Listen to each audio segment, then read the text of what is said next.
Share बाजार में जिस तेजी को देखने के लिए आंखें तरस गई थीं, आखिरकार वो अब थोड़ी बहुत दिखने लग गई है।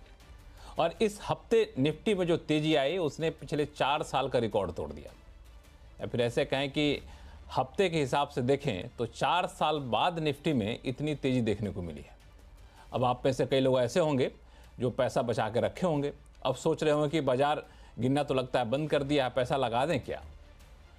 और कुछ लोग ऐसे होंगे जो बाजार इतना ज़्यादा गिर गया था कि आप में से कई लोग हताश हो गए होंगे, निराश हो गए होंगे और इस तेज़ी पर भरोसा भी नहीं हो रहा होगा। क्योंकि होता ना केवल इतनी ज़्यादा लोग पछता चुके होते हैं, धोखा खा चुके होते हैं कि भरोसा नहीं होता है। तो आप सोच रहे हो कि ये जो हरियाली दिख रही है ये धोखा है या मौका है। तो आज आवाज़ अड्डा में आप दोनों तरह के लोगों के सारे कन्फ्यूजन दूर कर दूंगा। नमस्कार, मैं हूं लक्ष्मण राय और मैं इसलिए भरोसे के साथ कह रहा हूं कि कन्फ्यूजन दूर कर लूंगा क्योंकि हमारे साथ है विशेषज्ञों का एक खास पैनल, जिसमें पाइपर सरिका के फाउंडर और फंड मैनेजर अभय अग्रवाल साहब हैं, रोहा एसेट मैनेजर्स के इक्विटी हेड दलजीत सिंह कोहली साहब हैं, इक्विंटिस रिसर्च एंड रैंकिंग के CIO जसप्रीत सिंह अरोड़ा साहब हैं और हमारे खुद के CNBC आवाज़ के मैनेजिंग एडिटर अनु सिंघल साहब हैं। तो आप सही मेहमानों का बहुत बहुत स्वागत है हमारे शो में। और सबसे पहले मैं चलूंगा अभय अग्रवाल साहब के पास, जो पिछले कई एपिसोड के बाद हमारे साथ जुड़ रहे हैं। अभय जी नमस्कार, कैसे हैं आप? आज आपका चेहरा कुछ ज़्यादा ही चमक रहा है। आपने कुछ लगाया है कि शेयर बाजार का असर दिख रहा है? नहीं, लगाया कुछ नहीं है। शेयर बाजार की जो तेजी है, जो चमक है, आई थिंक वही सब मार्केट पार्टिसिपेंट्स के शक्ल पे रिफ्लेक्ट कर रही है। हाँ, इसलिए मैं देख रहा हूँ सारे लोग यहाँ पे काफ़ी ज़्यादा खुश नज़र आ रहे हैं। इनफैक्ट मैं भी जब आ रहा था शो करने के लिए तो मैं सोच रहा था क्या पहनूं, तो लाल टाई दिखी पहले, तो मैंने कहा ना आज तो लाल पहनना ही नहीं पहनना। तो जबरदस्ती ढूंढ के निकाला ग्रीन जैकेट, वो पहन लिया मैंने कि आज अब बाजार पे किसी की नज़र नहीं लगनी चाहिए, तो ग्रीन ही रखी जाए। क्या माना जाए, अब वो टेंशन सारे दूर हो गए, अब हरियाली आई जाएगी, स्टेबल है, क्योंकि लोगों को अभी भरोसा नहीं होता कई लोगों को। नहीं, देखिए, हमारा जो गाइडेंस है पिछले 2 महीने से वो यही है कि दो चीजें चेंज हुई लक्ष्मण जी। एक तो फंडामेंटल लेवल पे देखें तो जो भी हमारे रिसेंट चैनल चेक्स जो हम करते हैं डिस्ट्रीब्यूटर्स के पास, रिटेलर्स के पास, उसमें एक जो हमने देखा था वीकनेस कंजम्पशन में जनवरी तक भी जाती हुई, वो रिवर्स हुई है। मार्च के महीने में डिस्काउंटिंग कह लें या जो भी कह लें, उसकी वजह से जो चैनल में इन्वेंट्रीज थी, मैं बात करूंगा ऑटोज की, TV, consumer electronics, paint, polish, इन सब में इन्वेंट्री कम हुई है। तो चैनल में इन्वेंट्री लीन है। दूसरी तरफ जो बैंक्स और NBFCs हैं जिनके कलेक्शन रेशियोज काफी गिरे थे पिछले क्वार्टर में, उसमें भी थोड़ी इंप्रूवमेंट है। मैं नहीं कहूंगा बहुत ज्यादा इंप्रूवमेंट है, पर इंप्रूवमेंट है। और तीसरी तरफ और भी जो कंजम्पशन को कम करने के रीजंस थे, उसको भी सरकार ने अपनी तरफ से थोड़ा फिक्स किया है, टैक्स में कमी करके बजट में। दूसरी तरफ RBI ने इंटरेस्ट रेट काटा है, एक और एक्सपेक्टेशन है एक और रेट कट की अप्रैल में। तो ये फंडामेंटल लेवल पे देखें तो एक अर्निंग्स की जो ड्रॉप थी, ग्रोथ में जो कमी आई थी, मुझे लगता है कि इस क्वार्टर की जो अर्निंग्स अगले क्वार्टर में आएंगी वो अच्छी रहेंगी और कमेंट्री भी पॉजिटिव रहेगी। तो एक तो ये फंडामेंटल रीजन है थोड़ा मार्केट में एक बॉटम बनने का। और दूसरी तरफ टेक्निकली भी हम देखें तो जो पैसा FPIs का वन वे जा रहा था ट्रंप की प्रेसिडेंसी के अनाउंस होने के बाद, हमने देखा US डॉलर है 9% उसने स्पाइक किया। अब पिछले 2 हफ्ते में 6% की उसमें गिरावट है। बॉन्ड यील्ड्स जो है वो कम हुई है US में।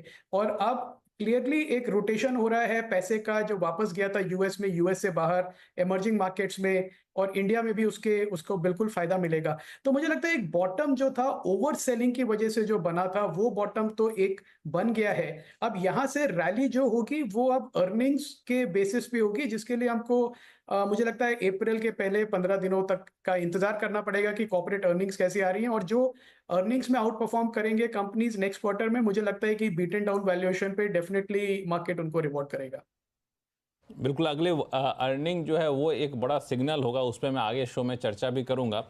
लेकिन यही सवाल लेके मैं अपने मैनेजिंग एडिटर अनुज सिंघल साहब के पास जाना चाहूँगा। अनुज जी, क्या लगता है, चूँकि लोगों को जैसा मैंने कहा कि भरोसा बहुत जल्दी हो नहीं रहा है, चूँकि इतनी मार खा चुके हैं ना, तो ये जो अचानक से रैली दिख रही है आपको कितना सस्टेनेबल दिख रही है? क्या आखिर बदल क्या गया है पिछले एक हफ्ते में? देखिए लक्ष्मण जी, अचानक कुछ नहीं होता लाइफ में। सब चीज़ों में एक भूमिका बनती है एक नींव डाली जाती है और उसके बाद चीज़ें होती हैं। इस रैली की शुरुआत हुई थी एक्चुअली, मुझे अगर आप पूछें फ्रैंकली, तो बजट में जब वो टैक्स कटाया था वहाँ पर, और उसके बाद से मार्केट गिरा ज़रूर, लेकिन एक समीकरण बैठ रहे थे कि अब मार्केट यहाँ से आपको मौके देगा। और आई थिंक इसको ट्रिगर मिला डॉलर इंडेक्स के गिरने से। जिस तरीके से 2 हफ्ते पहले डॉलर इंडेक्स ने गिरना शुरू करा, एक सेंस बनी कि अमेरिका ने जो गड्ढा खोदा, डोनाल्ड ट्रंप ने जो गड्ढा खोदा रादर, उसमें अमेरिका खुद गिर गया और बाकी कंट्रीज़ के लिए पॉजिटिव हुआ। आप देखिए एमर्जिंग मार्केट ने चलना शुरू करा, अमेरिका ने गिरना शुरू करा। डॉलर रुपये देखिए जो 88 पर था, आज हम वापस 86 पर आ गए। तो ये FIS की बाइंग आ गई। आई थिंक ये सेंटिमेंट टर्न हुआ और उसके बाद स्टॉक्स की वैल्यूएशन 22,000 पर निफ्टी का वैल्यूएशन बहुत कंफर्टिंग हो गया था, उस लेवल पर आ गया था जहां पर नॉर्मली अगर आपने कभी भी बाय किया है तो वहां आपने पैसा नहीं लूज़ किया। हाँ, ये बात मैं ज़रूर कहूँगा कि 5 दिन में 1200 पॉइंट की रैली आ जाएगी, ये शायद किसी ने नहीं सोचा था कि इतनी जल्दी इतनी फास्ट रैली आएगी। लेकिन ये मार्केट का काम है, मार्केट का काम है हमें सरप्राइज़ करना। देखिए जब बेयर मार्केट होती है ना, तो हमेशा जब मार्केट गिर रहा था तो कोई पूछता था कि इतना क्यों गिर रहे हैं हम। अब 4 दिन चल गए हम, बिग डील। लेकिन ये स्टॉक मार्केट का काम है इस तरीके से आपको सरप्राइज़ करना। हमारा काम है स्ट्रैटेजी बनाना और उसमें बने रहना। क्यों चल रहा है मार्केट, कहाँ तक जाएगा, क्या हो सकता है, इसमें बहुत ज़्यादा टाइम वेस्ट करने के बजाय मुझे क्या करना है, ये आपका सवाल होना चाहिए। और मेरा जवाब इस पूरे हफ्ते इसमें ये रहा था कि आप इस मार्केट में लॉन्ग रहिए, क्योंकि मुझे ये तेज़ी दिख रही थी।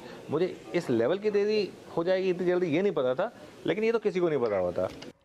बिल्कुल, ये जो फार्मूला आपने बताया ना कि क्यों गिरा, कैसे क्या, इस पे बहुत ज़्यादा रिसर्च मत करिए, आगे क्या करना है और सकारात्मक सोचिए। मुझे लगता है शेयर बाजार ही नहीं, अपनी लाइफ, पर्सनल लाइफ में भी लोग ये करें तो बड़ा फ़ायदेमंद रहेगा। ये आपने बहुत ही अच्छा टिप्स दिया है निवेशकों को भी, वैसे भी आम लोगों के लिए।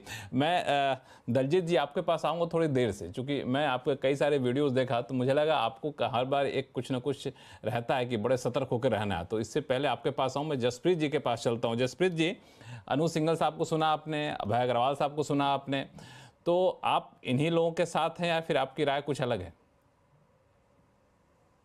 नमस्कार एंड गुड इवनिंग एवरीवन। तो हमारा व्यू भी पॉजिटिव ही है। बहुत फर्म बिलीफ है, आप ऑलमोस्ट 99% प्रोबेबिलिटी कॉन्फिडेंस कह सकते हैं that the bottom is behind us, right. And उसके ऑब्वियसली जो सेंटिमेंट एनालिसिस, क्वांट एनालिसिस, जैसे अनुज ने भी बोला, डॉलर इंडेक्स देख लें, एंड हमारा इन हाउस सेंटिमेंट एनालिसिस भी हम लोग करते हैं। तो एग्जैक्टली जून 22 में ये सेम माहौल देखने को मिला था, 25 जून 2022। एंड वो जो बॉटम था वो अभी फिलहाल, if we say that the bottom is behind us, वो अभी रीसेंट 28 फरवरी का बॉटम कहा जा सकता है, if what I am saying is comes out to be true, let's say 3-6 months down the line. तो सेंटिमेंट एनालिसिस हमारा ये कहता है कि बहुत ज्यादा मंदी, बहुत ज्यादा बेरिशनेस हो गया था, एंड एक पॉइंट के बाद तो obviously market will take a bottom and it will go up, right. And उसका मतलब क्या है, उसमें उसका मतलब है कि 88% of the stocks were in a bearish zone, जैसे 200 डीएमए बोल सकते हैं आप, whatever DMA that you calculate, we have our own analysis, that is one way, right. The other is dollar index. Earnings cut भी 8 से 9% हुआ था, 8 से 9% पी कट हुआ था, that's why Nifty fail I think 17%। And I think we have seen every 2 years, whether it's Brexit, then IL&FS crisis, then COVID, then last time it was Russia-Ukraine war, and again exactly we are almost 2 years thereafter, 2.5 years, and again there is a correction. So abhi exactly again 2 साल बाद आएगी वो पता नहीं, but it seems like there is a pattern and we are following a pattern, and if all things go parallelly, which is fundamentals, the quant, the sentiment, and volatility and the FI flows, if they pick up, I think very high confidence that we are well behind the bottom. अब कितना जल्दी हम वापस पहुंचते हैं 26,200 तक और and beyond, that's I mean अभी उसमें 3 महीना भी लग सकता है, 6 महीना भी लग सकता है, 1 साल भी लग सकता है, but very and just another point, volatility index आप देखें बहुत क्लोजली फॉलो करें, 13, 14, 15, 16, 17, 18 की रेंज में रहा है। It has never gone berserk, like कोई क्राइसिस आता है तो that is one indicator one should follow, and वो काफी स्टेबल रहा है, इनफैक्ट अभी तो 13 के नीचे आ गए। I think put all these things together, earnings cut और बहुत ज्यादा बचे नहीं है, थर्ड क्वार्टर नंबर्स अच्छे आए हैं, better than second and first quarter, fourth quarter और भी अच्छे आएंगे, first and second quarter next financial year का should have a benefit of low base of last year, because वो लास्ट ईयर खराब था। तो put everything together, I think no reason why anyone should have a bearish view, including valuations are at very attractive levels selectively. Not every stock price is not a buy. बिल्कुल, ये आपकी राय है यहाँ पे, लेकिन दलजीत जी, दरअसल जब हम लोग इस शो को प्लान कर रहे थे तो हम लोग आपस में चर्चा करते हैं, तो हमारे प्रोड्यूसर साहब ने कहा कि ये जो तेज़ी आप देख रहे हैं, ऐसी तेज़ी जनवरी में भी आई थी, शायद ऐसा ही कुछ महीना बताया उन्होंने। और तब भी लोग कह रहे थे कि अब हो गया गिरावट, अब जितना होना था हो गया। फिर दोबारा गिरने लगा तो फिर लगा पता नहीं कहाँ जाके बॉटम रुकेगा। अब फिर से वो तेज़ी आ गई है, तो इसको कैसे माने कि जी बिल्कुल हरियाली ही हरियाली है ये?